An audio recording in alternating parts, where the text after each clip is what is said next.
네,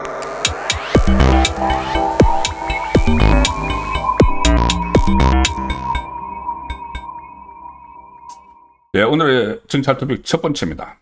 대장동 깃털, 몽땅 감옥 갔다. 몸통 이재명은. 당연히 그런 이야기가 나오겠죠. 몸통 이재명은 뭐야 그럼? 이런 이야기가 나오죠.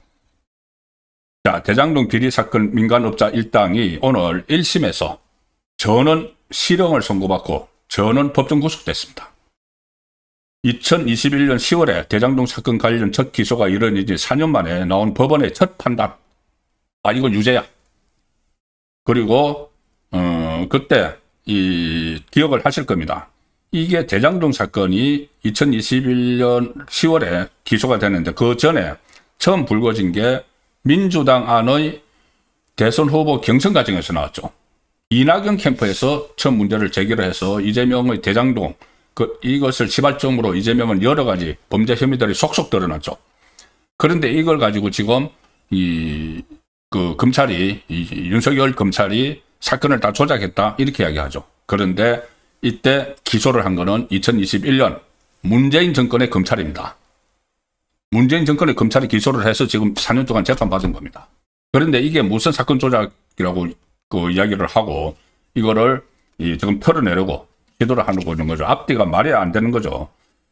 이재명, 이게 특혜를 주는 쪽은 이재명, 특혜를 받는 쪽은 김만배.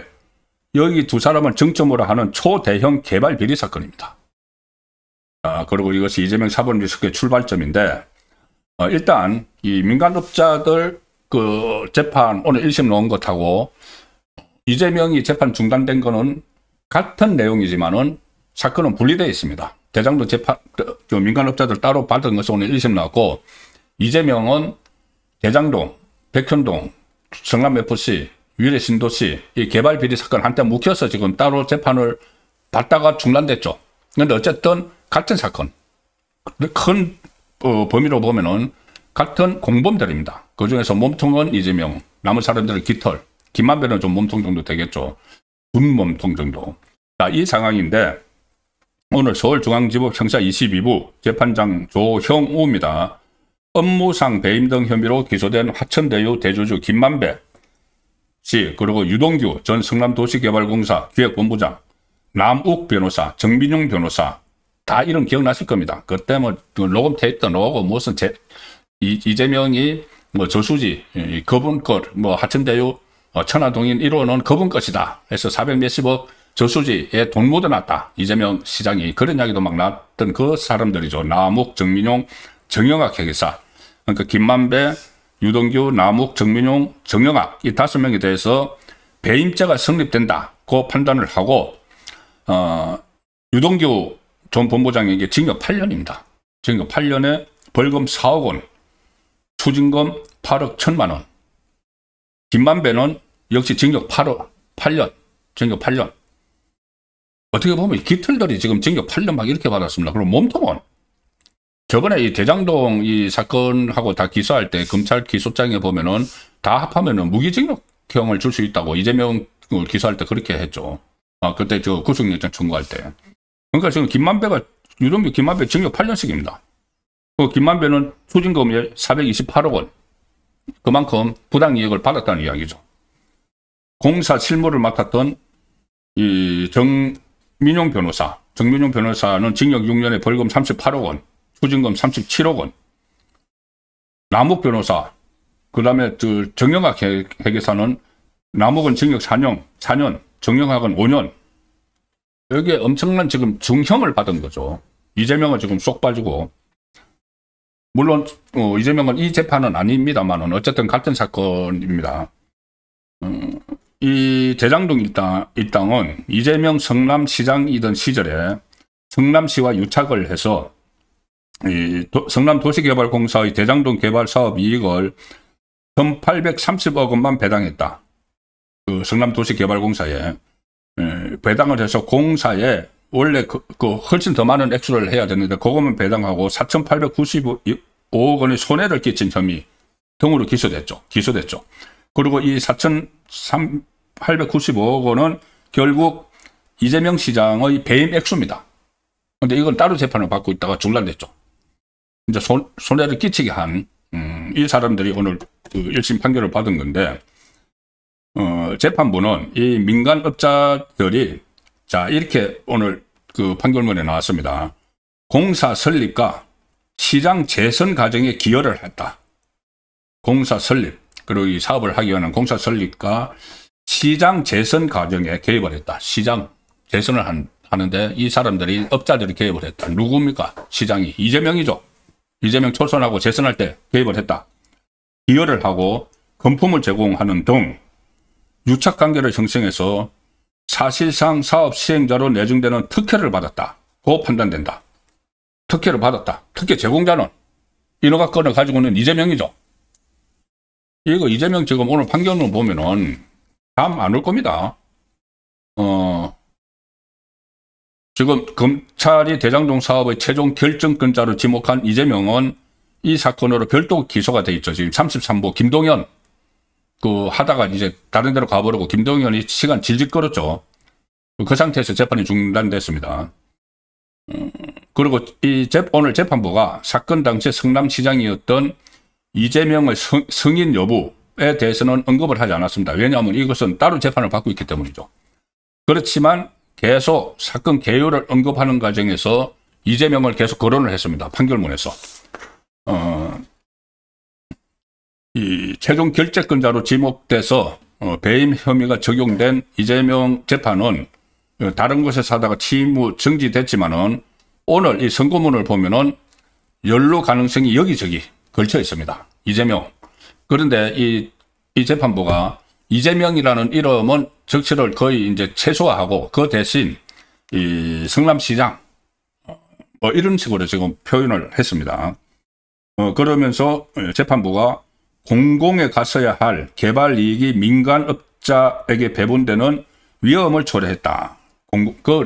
그렇게 민간업자에게 배분하는 위험을 초래한 사람이 누굽니까? 이재명이죠. 그러니까 오늘 선고가 의미가 있는 것이 이 20대 대선 때, 그때 2022년 대선 앞두고 처음 불거진 이 의혹에 대해서 법원이 처음으로 판단을 했다.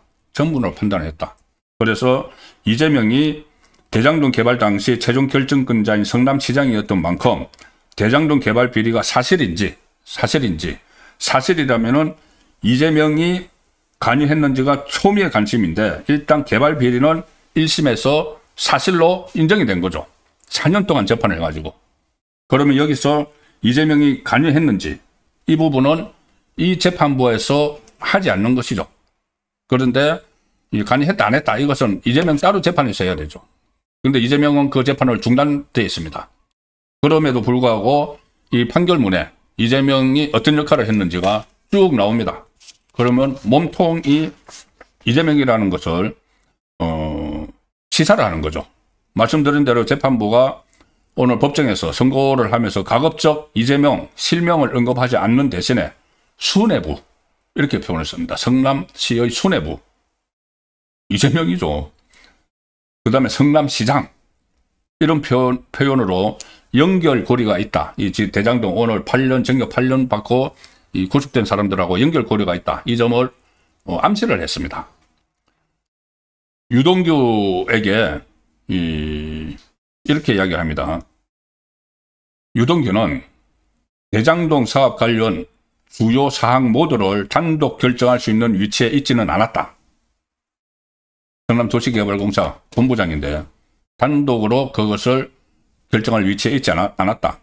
성남시 수뇌부가, 자, 이때 성남시 수뇌부면은 이재명, 정진상이 정책실장이었죠.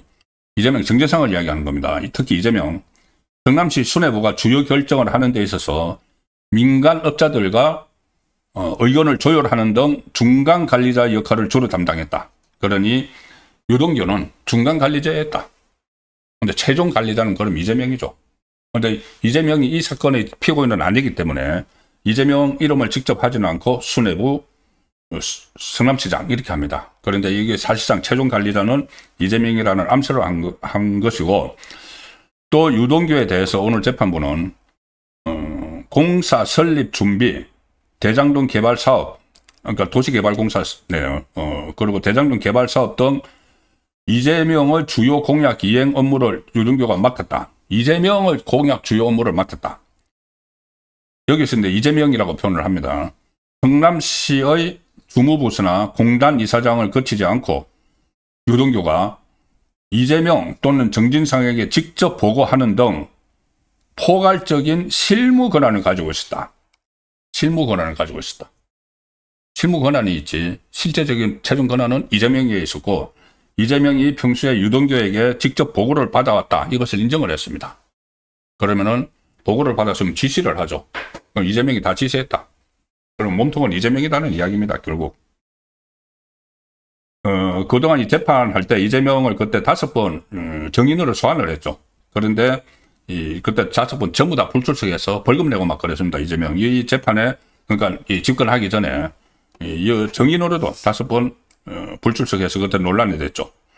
그런데 그때 재판부가 국민 의문을 해소하는 차원에서 좀 이재명이 나오길 그때 이제 그 집권하기 전입니다. 나오길 기대했는데 안 나오면 이대로 판단할 수밖에 없다. 그 상태에서 오늘 그 판결문에 이재명의 뭐 성남시장, 뭐 수뇌부, 이재명 이렇게 막 연결고리를 이렇게 서로 이렇게 알 수 있도록 우리 그 국민이 봐도 알 수 있도록 이렇게 연결을 시켜놨습니다.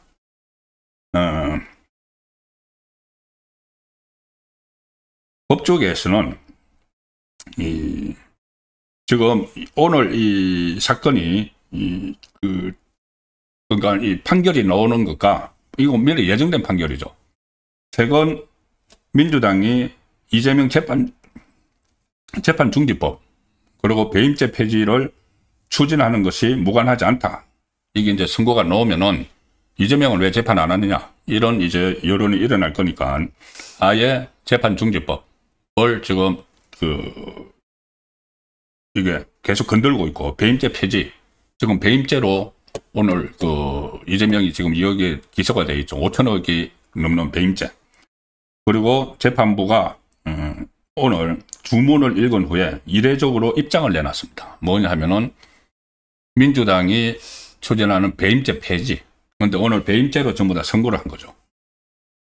재판부가 상당히 이례적입니다. 민주당이 배임죄 폐지를 추진하는 데 대해서 법원에 입장을 내놨는데 현재 배임죄 폐지 부분은 완전 폐지를 하게 되면은 부작용이 예상된다. 그래서 대체 입법을 동반 추진 중이라고 하는데 상당한 시간이 걸린다는 기사를 봤다. 배임죄를 완전히 없애버릴 수는 없으니까는 이 완전 꼼수죠. 배임죄를 개정을 해서 그러니까 기업 활동을 좀 자유롭게 하는 쪽으로 개정을 하면 되는데 아예 이것을 폐지를 해버리고 새로운 배임죄로 만든다는 겁니다. 왜 그렇게 하느냐 하면은 이 폐지를 해버려야지 이재명이 받고 있는 배임 혐의를 재판을 없애버릴 수가 있는 거죠. 면소, 법원에서 지금 법원 관련 법규가 없어지면은 재판을 진행을 못하고 면소해버려야 됩니다. 근데 개정을 하면은 그게 아니죠. 그대로 재판을 받아야 되죠. 그러니까 아예 없앴다가 이재명 거 면소해주고 그 다음에 다시 만든다.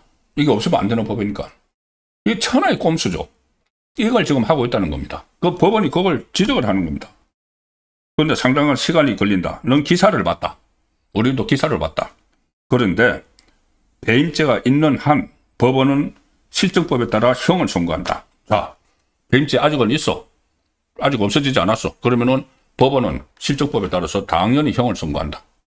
이것은 지금 법원에서 지금 부글부글 끓고 있는 법원에서 일종의 이재명 정권에 대해서 경고를 하는 그런 차원으로도 저는 읽힙니다. 한 법조인은 김만배, 유동규 같은 대장동 사건 핵심 인물들이 유죄가 먼저 확정된 상태에서 이재명의 재판이 재개될 가능성도 있다. 만약 그렇게 된다면 결국 이재명에게 영향을 줄 수 있다. 무슨 말이냐면은 재판 재개가 되면은 이 사람들이 1심에서 다 유죄를 받았기 때문에 그 정점에 있는 몸통 이재명도 유죄가 된다. 근데 형량이 1심이지만은 8년씩. 그리고 저는 법정 구속됐습니다.